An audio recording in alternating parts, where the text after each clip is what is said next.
Hoy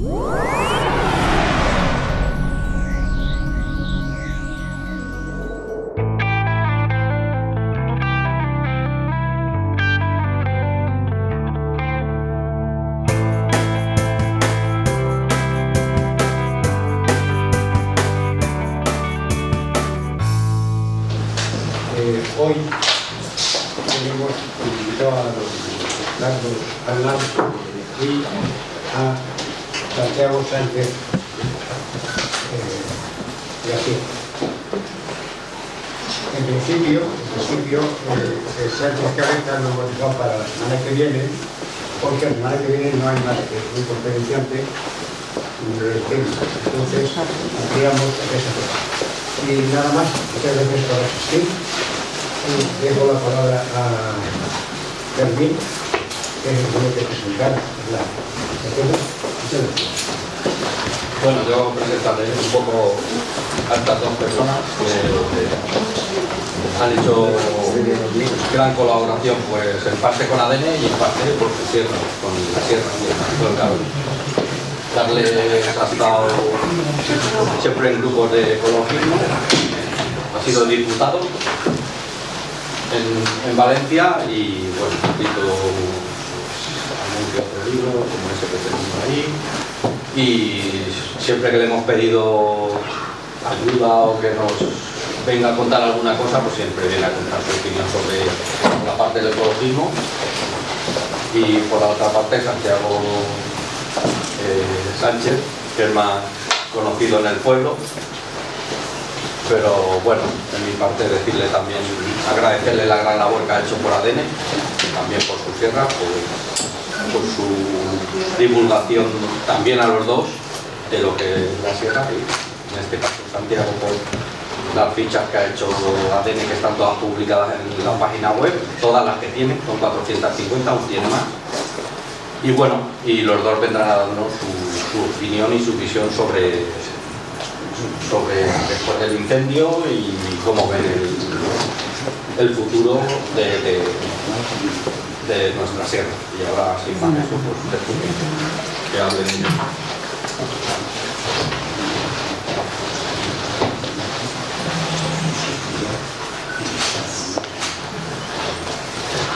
Bueno, pues, buenas tardes y muchas gracias por la presentación y gracias a la Fundación Sierra y a Pepe por invitarme a este acto. El tema lo tenéis expuesto ahí. Había corregido algunas erratas, pero la primera ya sale una, espero que no haya muchas más, y no estamos en marzo aún. Pero esta es la temática que voy a tratar y ahora mismo la idea mía era hacer una intervención no muy larga para que luego tuviésemos tiempo de charlar y comentarla. Y espero que así sea, que tengamos ganas de comentar y dialogar en una temática que a veces pues, es muy polémica. Empezaré hablando de la prevención de incendios. De hecho, estas jornadas se basaban en el recuerdo del enorme incendio, que en su momento era el más grande que hubo en toda España, y creo que continúa siéndolo. Creo que han habido incendios muy grandes después, pero parece ser, tampoco lo he estado mirando de manera exhaustiva, pero creo que aún no se ha superado las más de 40.000 hectáreas del año 79, que realmente pues, fue un enorme incendio. Evidentemente los fuegos estos incendios preocupan mucho a la población y a los medios y a todo el mundo, y generan alarma y generan, la lógica, muchas veces reacciones muy lógicas por los impactos enormes que pueden tener algunos incendios. Cuando veamos las cifras nos encontraremos, porque lo que sí que quiero comentar es que el punto de vista que voy a plantear igual sorprende a alguien. No tengo un punto de vista digamos semejante a otros que son más habituales. Quiero decir que será, pues para alguien resultará sorprendente o discutible, y bueno, la idea es eso, que fomente el diálogo y fomente el intercambio. En todo caso, las ideas que planteo aquí las intento basar en datos y en argumentos, y bueno, pues la idea es siempre con la idea de esta frase que pone aquí: todos buscamos, todos queremos disminuir el número de incendios y la gravedad de los mismos, aunque tengamos puntos de vista distintos o opiniones diferentes, pero el objetivo va a ser ese, y esa es la idea. Vale. Digo que basándose en los datos y revisándolos, que es fundamental para analizar, nos encontramos con dos cosas, con dos datos: el número de incendios y las extensiones quemadas. Esto es lo que aparece.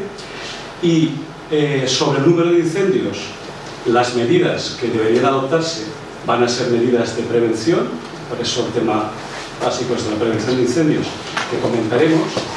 Y en cuanto a las extensiones quemadas, ahí tiene mucha importancia las medidas de extinción y otras que eviten la expansión del incendio una vez producido, evitar que se haga más grande.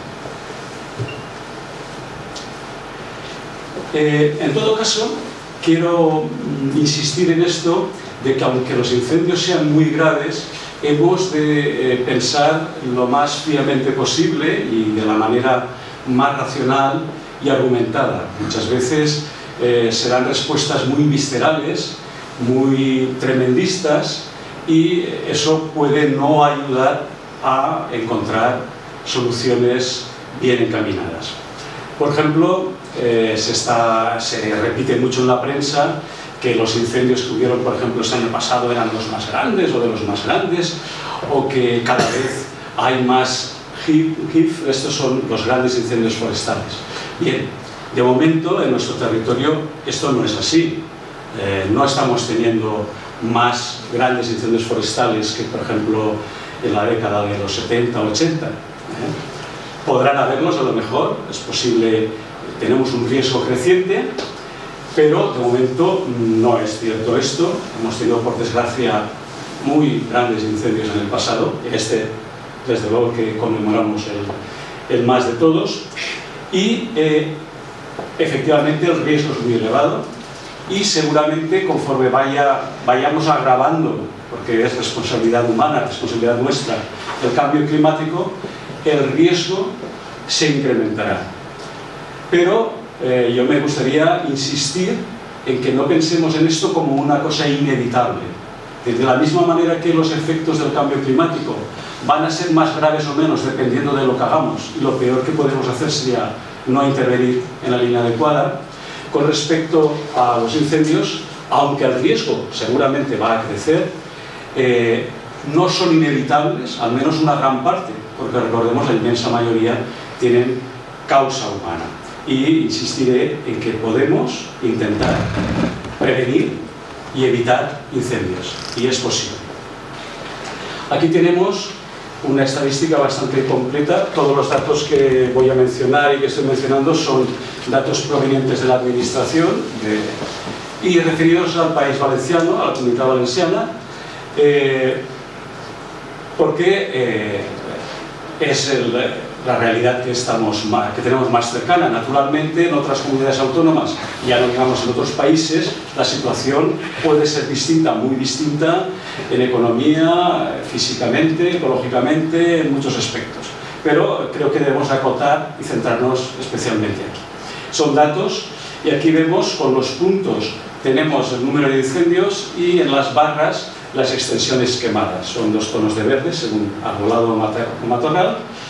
Y digamos, bueno, tienen mucha variabilidad ambas cosas, pero desde luego no podemos decir que en los últimos años han estado habiendo más incendios o que han sido más grandes así en general en nuestro territorio. En otras partes sí que se puede afirmar según en qué sitios.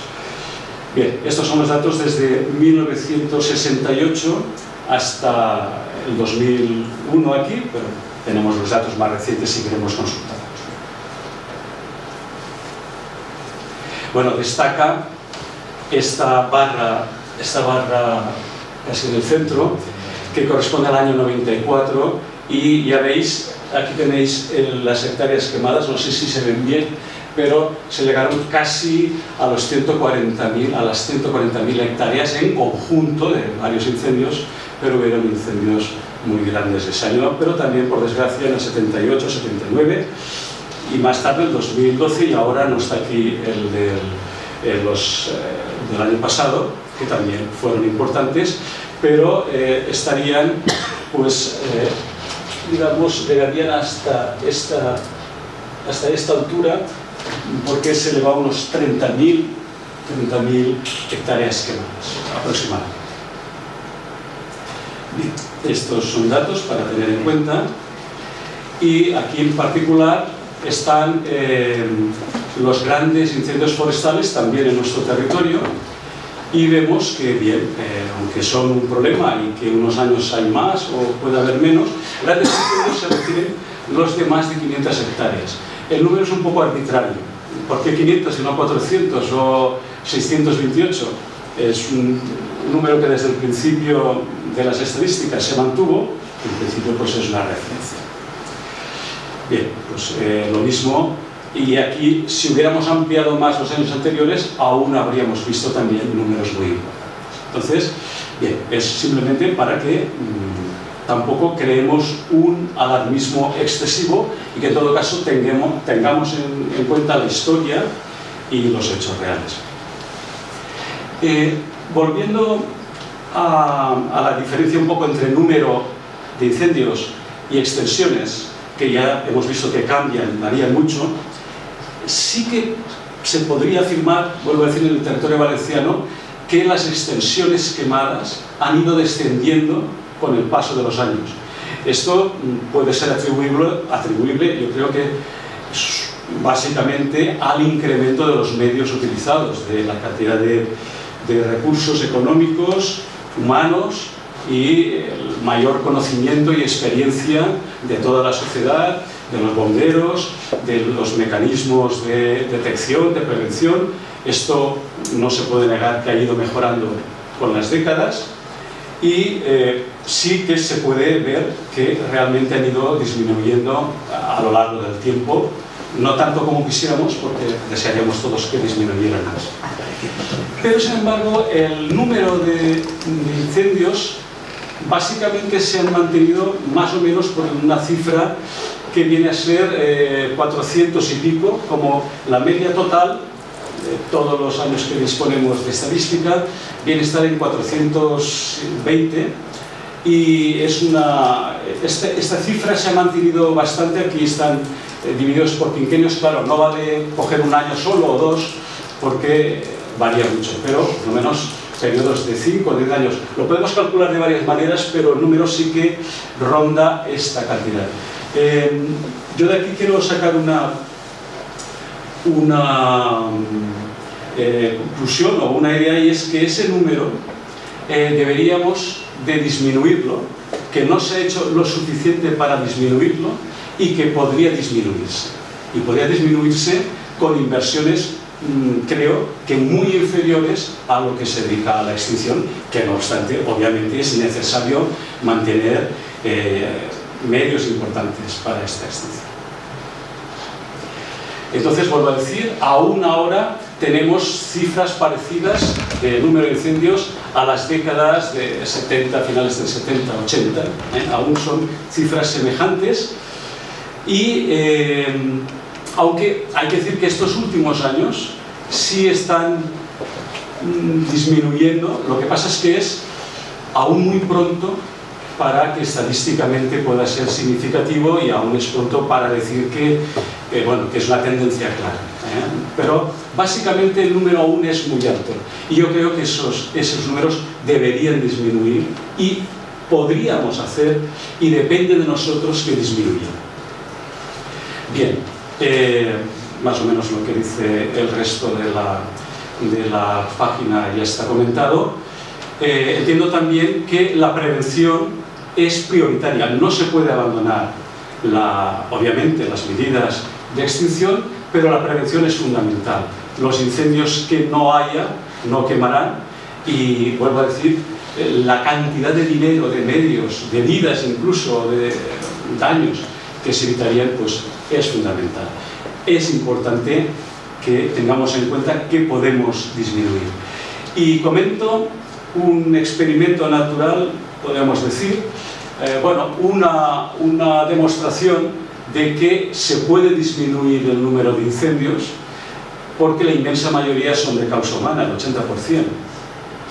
Eso es lo que pasó durante el periodo de máximo confinamiento durante la pandemia.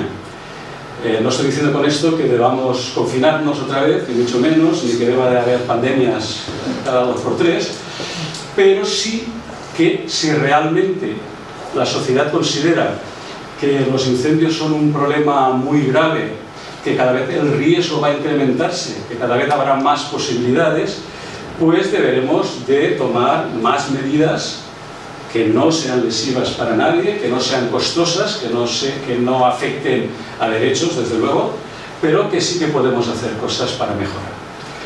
Para recordar lo que pasó en el periodo de máximas restricciones, que fueron 51 días, que fueron desde la mitad de marzo, todo abril y unos días de mayo, pues durante esos días solamente hubieron 4 incendios, y creo que uno de ellos fue de un rayo, o sea, de causas humanas 3. Esto es absolutamente inédito, absolutamente extraordinario, nunca había pasado históricamente, de que tengamos constancia, y solamente se puede atribuir a que no se podía encender fuego, porque no se podían hacer determinadas cosas, pero concretamente, además de otras cosas, no se puede encender fuego, y eso pues es una de las cosas que se dieron.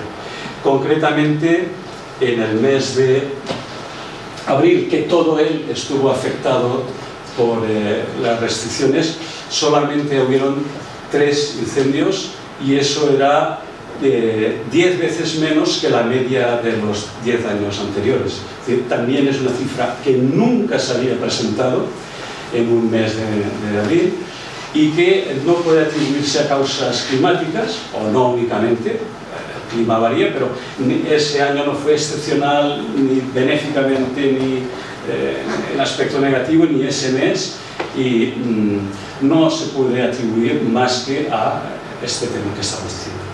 Bien, pues estos son temas que nos abren los ojos de que posible es, veremos cómo, qué medidas son racionales y sensatas, pero posible es disminuir mucho los incendios humanos, que son la mayoría. Entonces, esta cifra hemos de considerarla, el 80% más o menos. Vuelvo a decir, eso no será en un año, es un promedio, y a nivel del Estado las cifras aún son mayores, la proporción, pero bueno, sobre el 80% en una media extensa de años que tenemos datos. El resto, la única causa natural son los rayos.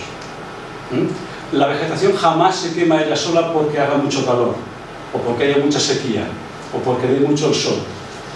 Solamente hay 2 maneras: o que alguien acerque fuego o un objeto incandescente, alguien, voluntariamente o no, un accidente o un rayo. Incluso los rayos también podríamos, no los vamos a poder evitar, pero sí que podríamos preverlos mejor, y tenemos hoy en día herramientas técnicas y tecnologías adecuadas para detectarlos, ubicarlos con mucha rapidez, con mucha precisión, y creo que se podría mejorar algo el tiempo de actuación, la manera de detectar fuegos latentes, que tampoco los rayos podemos considerar que necesariamente van a tener como resultado un gran incendio, pero en cualquier caso, si solamente tuviéramos los rayos, serían muchos menos. Por ejemplo, de los grandes incendios que hemos comentado antes, Pues en los últimos 30 años han habido, si no recuerdo mal, 104 de estos grandes incendios forestales y solamente 17 han sido originados por rayos. Imaginemos si solamente hubiéramos tenido los 17 grandes incendios provocados por rayos.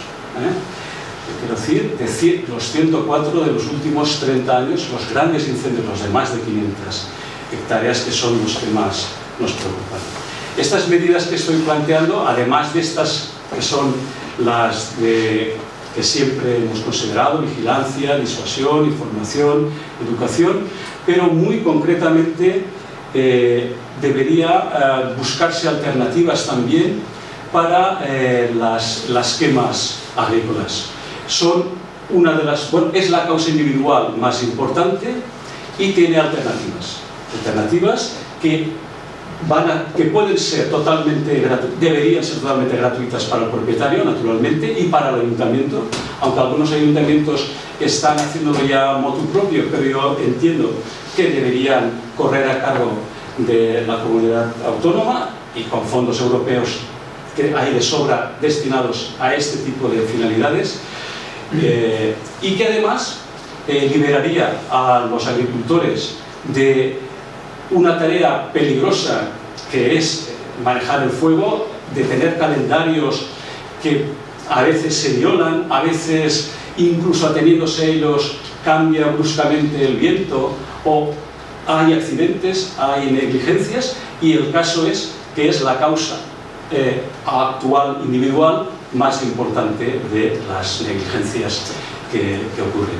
Y podría sustituirse por una trituración que nos podría aportar, bien sea abono, bien sea biomasa para uso de calefacción, y es decir, podría rentabilizarse y puede generar también puestos de trabajo. Es decir, que no bien planificado no debería generar problemas para nadie, y también medidas para restringir en determinados lugares, en determinados momentos, la circulación con vehículos de motor por las áreas más sensibles o con mayor riesgo, etc.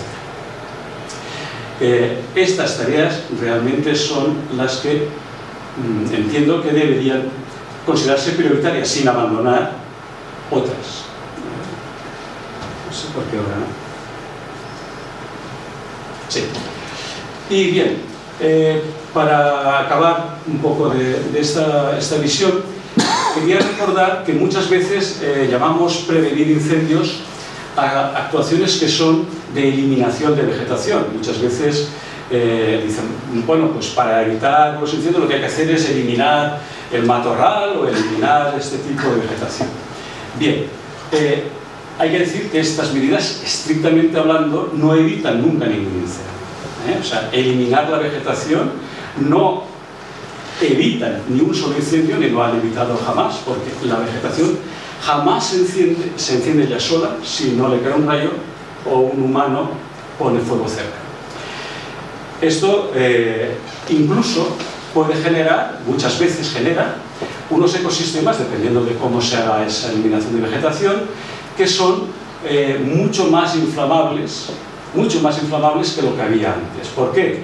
Porque al eliminar la vegetación arbustiva en parte de la arbórea, lo que se consigue es que entre más insolación, que aumente la temperatura, que circule mejor el oxígeno, el viento, el aire y el oxígeno, y hace que todo el ecosistema sea más inflamable.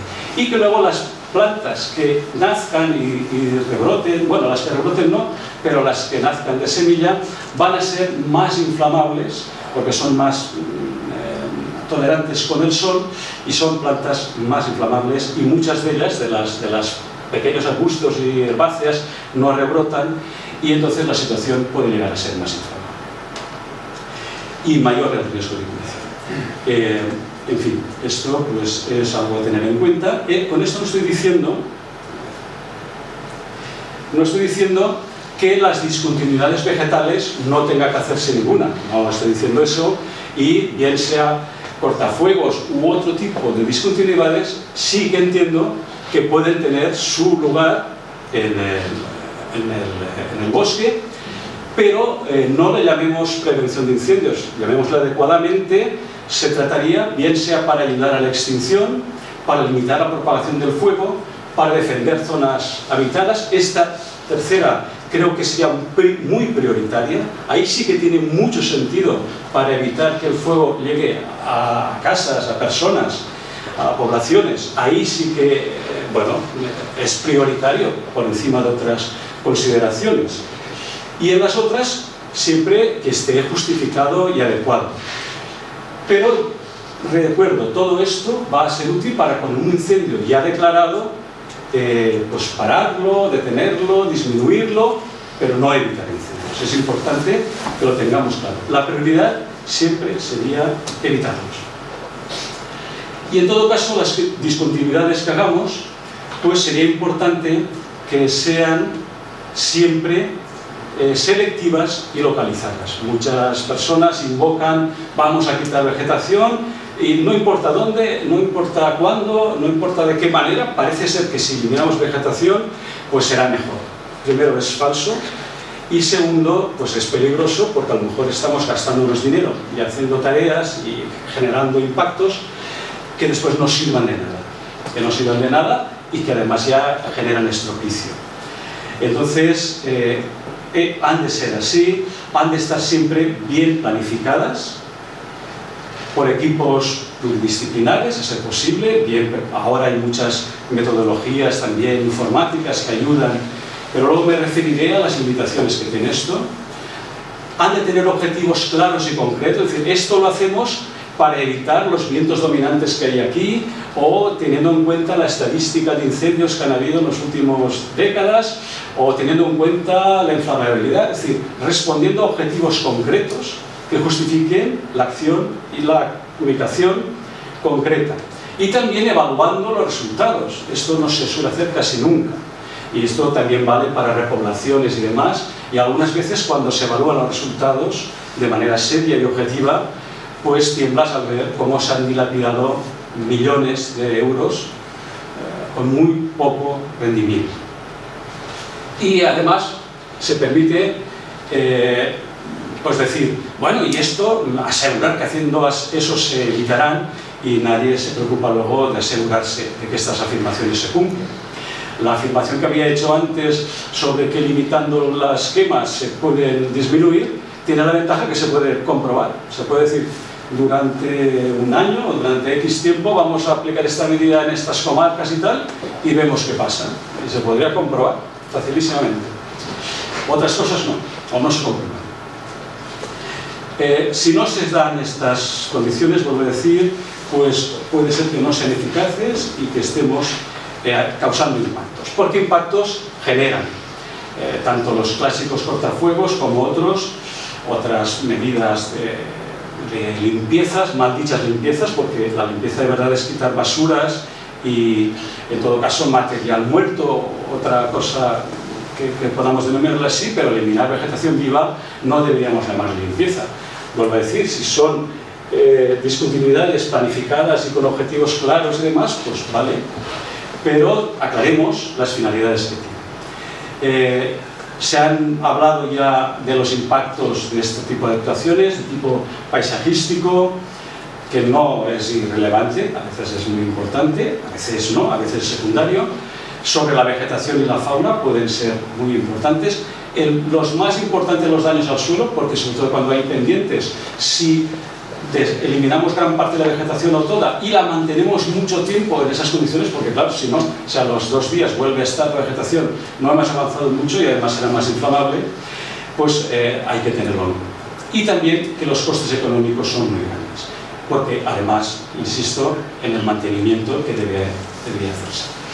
Bien, no voy a entrar en detalles de nada, porque no tenemos tiempo, voy a ir muy rápido y si acaso luego profundizamos en cualquiera de estas cosas.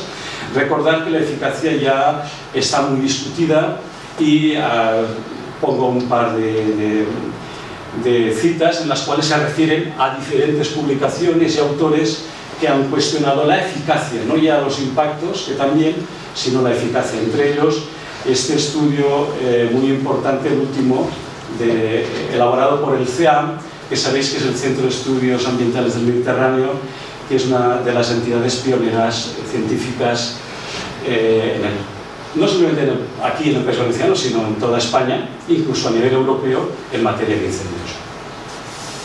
Bien, en este mismo informe se encuentran frases como estas que se diseñó poco después del año 94, ese año del pico de incendios que dimos, un plan de cortafuegos que implicaba 11.731 kilómetros de cortafuegos.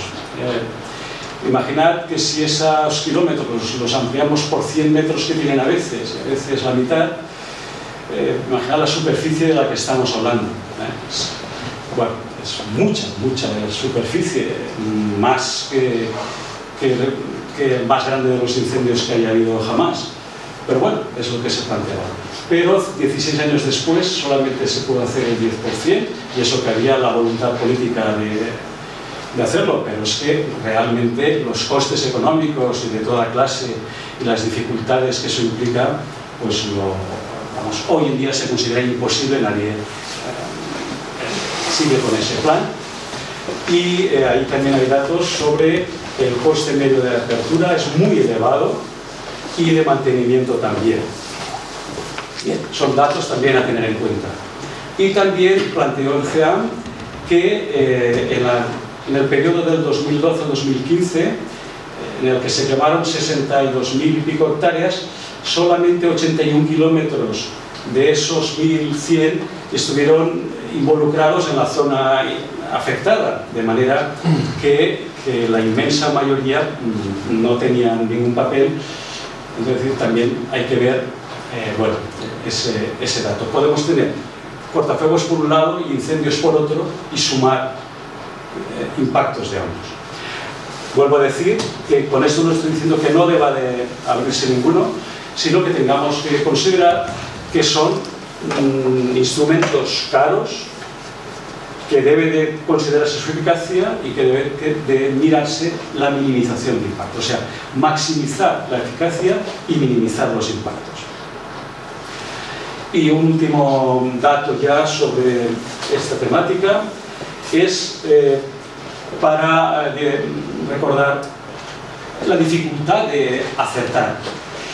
Estos son datos obtenidos de un encuentro que se realizó en Valencia hace unos pocos años, en 2019, y se mencionó que de 3 estudios que se encomendaron a entidades distintas, uno era la propia administración y otro era un técnico especial del cuerpo de bomberos y también forestal, que tenía hizo su tesis doctoral sobre esta temática, y otro era una empresa privada a la que se le pidió, pues hicieron 3 planes distintos para la misma zona, para la misma área de la Parque Natural de la Calderona, y solamente había coincidencia en el 3% de la superficie, de los 3. ¿Qué significa esto? Que es difícil acertar y por lo tanto tengámoslo en cuenta, no es una medicina infalible y usémosla con precaución. Y bien, hasta aquí la parte de incendios, y más brevemente, porque ya me estoy alargando mucho, no quiero hacerlo mucho más largo, unas pinceladas también en relación a la gestión forestal.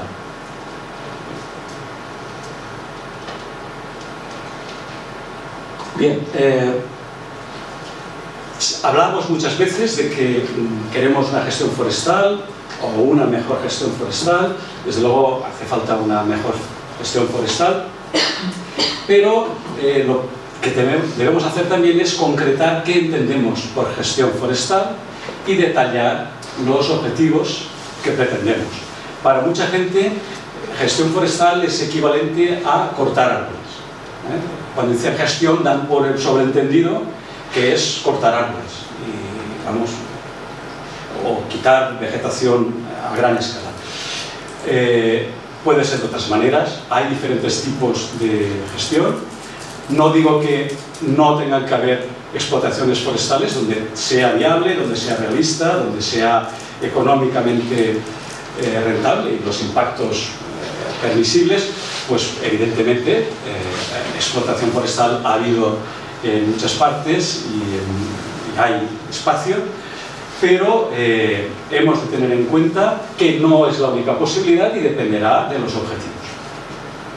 Entonces siempre es muy importante que planteemos el objetivo y la jerarquía de objetivos. A veces se pueden compaginar varios, pero hay que saber cuál es el prioritario en determinados sitios.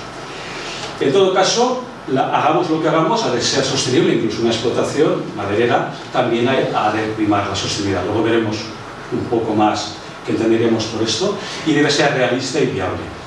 Muchas veces se habla de cosas que realmente no son realistas, no son viables. Entonces, por más que uno se empeñe, no pueden salir los números. Y los montes de utilidad pública, también espacios naturales protegidos, pero también los montes de utilidad pública, que son un espacio protegido en parte por la ley forestal, está claro, según la ley, que los objetivos sociales y ambientales son los prioritarios. Entonces eso afecta, por ejemplo, a este término municipal que tiene montes de utilidad pública, y según marca la ley, el objetivo prioritario debería ser este, como en todos los montes de utilidad pública. Y entonces los objetivos primeros serían sociales y ambientales. De decir que el plan que afecta a las talas previstas en varios montes de utilidad pública se basan en un plan que no cumple estas condiciones. De entrada no debería haberse aprobado, creo yo. Bien, y además hemos de considerar que hay otros valores, que hay una serie de valores en los montes. No sé si la otra... bueno, creo que no afectaba. ¿Qué valores? Hay que tener en cuenta que la vegetación natural, y no únicamente, ahora cuando digo la vegetación no estoy hablando únicamente de árboles, sino de toda la vegetación, tienen un valor que llamamos los servicios ecológicos o servicios gratuitos que hacen los ecosistemas forestales, y que es muy valioso. Cada vez estamos estimando con mayor precisión, pero aquí tengo uno de los primeros estudios, ya es antiguo, está valorado en pesetas, pero estaba efectuado por un ingeniero forestal, Francisco Cardells, que trabajaba en ese momento en la Consellería de Medio Ambiente, y está publicado en la revista Montes de Ingeniería Forestal, y estimaba, en el caso valenciano, que el valor de los elementos, digamos, de protección ambiental superaban entre 15 y 60 veces los productivos basados básicamente en la madera o la biomasa. Es uno de los muchos informes que hay en todas partes y que nos hacen meditar que eso que tenemos ahí no solamente es madera, no solamente es miel, que también son setas, que también, pero también tienen unas funciones y que son muy valiosas. Más o menos son las que ya conocéis, estos servicios ambientales gratuitos, que son importantísimos, como la fijación de CO2 y mantenimiento y producción de oxígeno, y en los equilibrios climáticos, la creación de microclimas especiales más favorables, la infiltración de agua y recarga de acuíferos, la formación y protección de suelos, el mantenimiento de una gran biodiversidad. Esto tiene un valor que muchas veces supera en una escala muy superior a lo que podríamos sacar de una explotación de biomasa. Entonces, tengámoslo en cuenta. Insisto en que la cubierta vegetal es lo que importa muchas veces. Si se degrada la cubierta en su conjunto y no se protege el suelo, estamos perdiendo muchas cosas. Y alimento para la fauna, en fin, todos los elementos cumplen funciones, y muchas veces arbustos y lianas protegen más el suelo que si solamente tuviéramos los troncos de los árboles, los troncos de las copas. Es importante que esto lo tengamos. Y que nos fijemos especialmente en los bosques de las etapas maduras. Todos los estudios nos dicen que son más valiosos para todas las funciones que estamos diciendo antes. Y si además en esas etapas más maduras también abundan más, si son bosques que están próximos ya a esa madurez y que observan las plantas, digamos, más nobles de las etapas más avanzadas de la sucesión, abundan mucho más las especies rebrotadoras. Aparte de que los árboles que corresponden a esas etapas, casi todos ellos son rebrotadores, a diferencia de los pinos, que salvo alguno que no tenemos aquí, no son. Son especies que después de un incendio pueden reconstituirse no en 50 años ni en 100, sino en 4 o 5 años, o menos, arbustos en menos.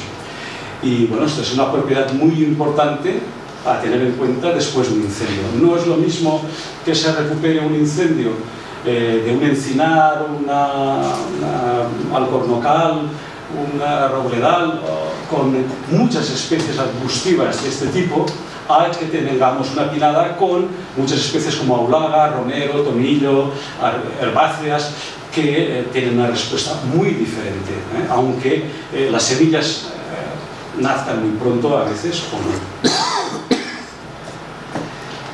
A veces también se dice que se hacen talas para mejorar el bosque.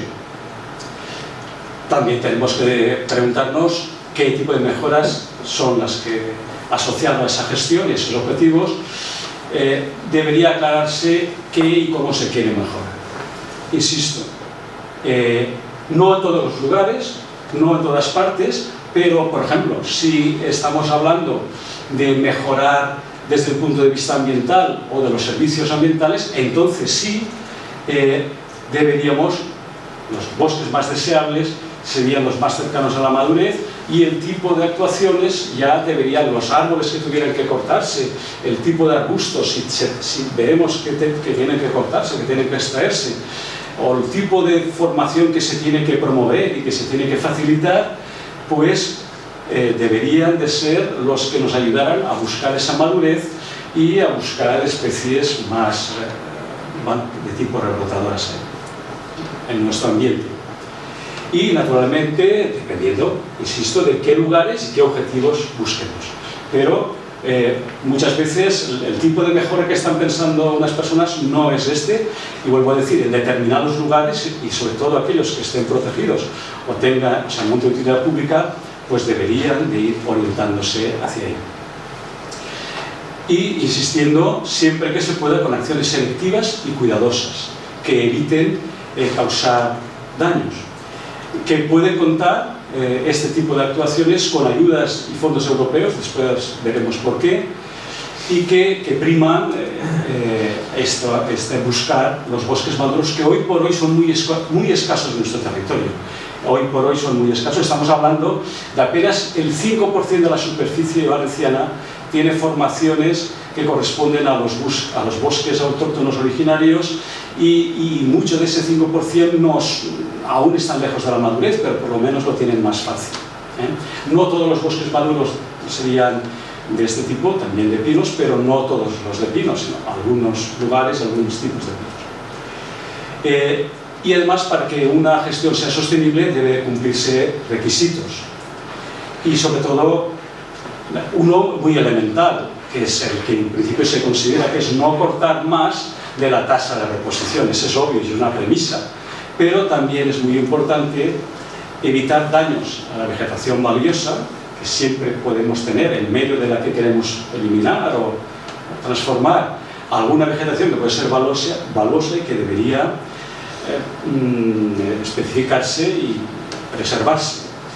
Y también evitar sobre todo daños al suelo y la erosión. Recordemos, la erosión es el problema ambiental más grave que tenemos en nuestro territorio, es irreversible a escala humana, y casi todo nuestro territorio forestal tiene un riesgo potencial muy elevado de erosión y de la consecuente desertificación como consecuencia de esa erosión. La resiliencia es la capacidad de resistir perturbaciones, por ejemplo, en el caso de los incendios con especies rebrotadores, y por eso también fomentar bosques maduros y resilientes sería un objetivo muy importante para muchas partes de nuestro territorio. No, insisto, sin quitar que haya otras donde el objetivo prioritario sea el productivo o sea de otro tipo. Pero considerando el riesgo de los incendios, deberíamos plantearnos estas posibilidades.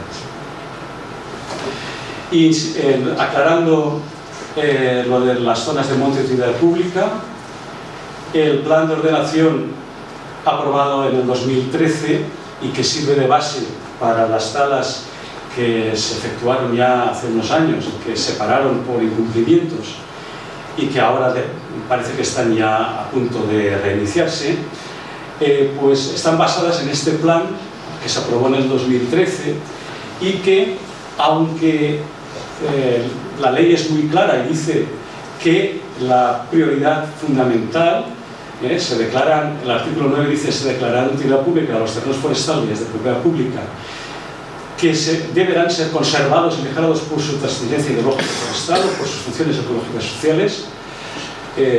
Sin embargo, el plan, que debería haber tenido en cuenta esto, pone que el uso preferente principal es el de productor de biomasa. Y esto pues parece una incoherencia total. Ahora ya no se insiste con la biomasa porque ahora ya parece que está claro que la biomasa no negocia, ya no cuenta con subvenciones europeas y difícilmente tendrá, porque cada vez hay más científicos y más instituciones que dicen que en todo caso se debe usar la biomasa residual, la que resulte de trabajos previamente asignados o previstos, pero no cortar árboles vivos, vegetación viva, para generar biomasa. Pero bueno, esto es lo que se aprobó. Y acabo con esto ya, porque ya son los 40 minutos y pico que me había propuesto.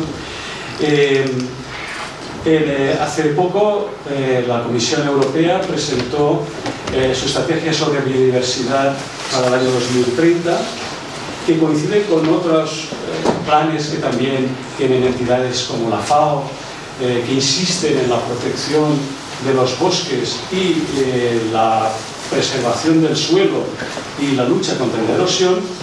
Y en este documento, aquí hay unos extractos solamente, pero algunos de sus puntos hablan de aumentar la cantidad de bosques y reforzar su salud y resiliencia.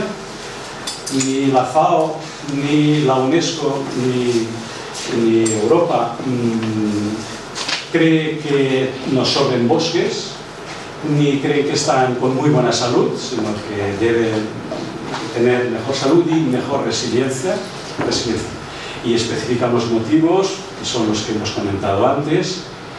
Y el segundo párrafo, el central, que está destacado, también se habla de, además de proteger estrictamente los bosques primarios y maduros, que quedan aún en el territorio, que vuelvo a decir son pocos por desgracia, pero podemos ayudar a que se incrementen, debe aumentar su cantidad, la calidad y la resiliencia de sus bosques. Y unos bosques más resilientes, en el final, actúan a favor de una economía más resiliente. No consideremos que cuando hablamos de medio ambiente estamos hablando de perder dinero, al contrario, estamos hablando de generar economías con más futuro, que pueden ser fuente de empleo. De hecho, en este otro punto, que habla de una red coherente de espacios protegidos para que prospere mejor la biodiversidad, insiste en que se debe completar y que debe de ampliarse, pero dicen que es un imperativo económico y se habla que se calcula que las necesidades de inversión en la red existente Natura 2000 pueden contribuir a la creación de hasta 500.000 puestos de trabajo. Es decir, ya hay estudios sobre parajes protegidos que indican que generan beneficios sociales en ámbitos diferentes, en mejorar a veces la venta de las producciones agrícolas, ganaderas o de agua asociadas a esta protección, o de un turismo regulado, bien regulado, no un turismo catastrófico, que también podría haber, que se puede hacer bien. Y también las propias tareas de mantenimiento y conservación pueden ser fuente de rentas, de ayudas y de puestos de trabajo. Y bueno, pues esto es esta visión que quería trasladaros, y me he pasado un poquitín, perdonad por la extensión, y muchas gracias.